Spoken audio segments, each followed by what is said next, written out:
intends to show how the uh, Verbingo translation management system saves money. Now, we provide an analysis report for every project that goes through the tool. And the analysis is important to understand is based on how we parse text. It's important to understand how we parse text so you know how we save the money by leveraging, and so hence the purpose of this tutorial. But the first step that we do is we will take, say for example, a document, and we here is an example over here. I've got it over here as well. You see this facilitator guide, and we will then take every single segment, and a segment could be this single word with the colon, it could be this small paragraph, it could be this sentence, and we will, according to Adobe rules, we will then take each segment and do an analysis. And what we look for are three things. One, new or unique text. And in order to determine that, we have to determine what text is then duplicate or then matching. And let me explain what those mean.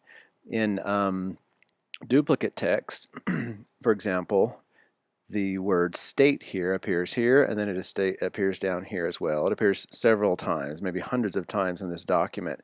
We don't store it hundreds of times. We store it once in the online cloud database. That ensures consistency. So when we find it again in our analysis, we don't consider it in the count. We consider it as a duplicate. We don't charge for it. We don't translate it again. We only deal with it once. Now this can cause, this is why projects do not appear complete in the translation editor. This is why these gaps occur, because we only store segments once. And so it's important to remember that when you're translating or reviewing, that what you're actually seeing are just the unique segments that we have determined exist in a particular document. We've had several documents go scan through Verbingo and come back with absolutely no segments to translate because they've picked up all the translations from the translation memory. Now that's great. In fact, when we find matching, here I just illustrate this point that we do, we compare all of these segments, and if we find a match, great. If not, not great. And we cross our fingers for high matching. I want to just actually go through and show this process. Here is the dashboard. Now, without going into too much explanation, I have another video that shows exactly what I'm doing and why I'm doing it. But I'm just going to go through and do a quick scan on a document and show how this works.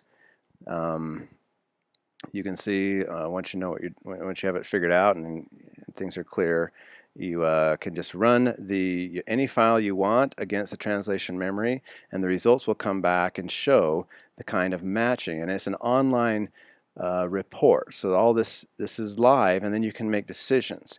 So this report is super important, and hence the video here.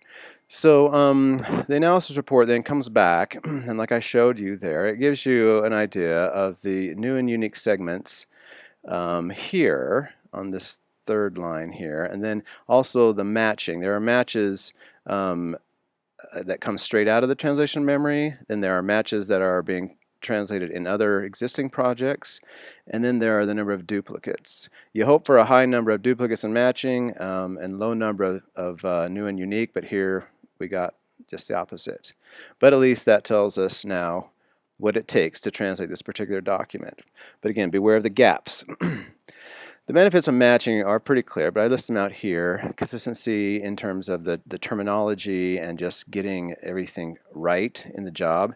And then, of course, speed. If you don't have to translate things hundreds of times and only once, then it's super fast to get through those duplicates. And that leads to a cost savings.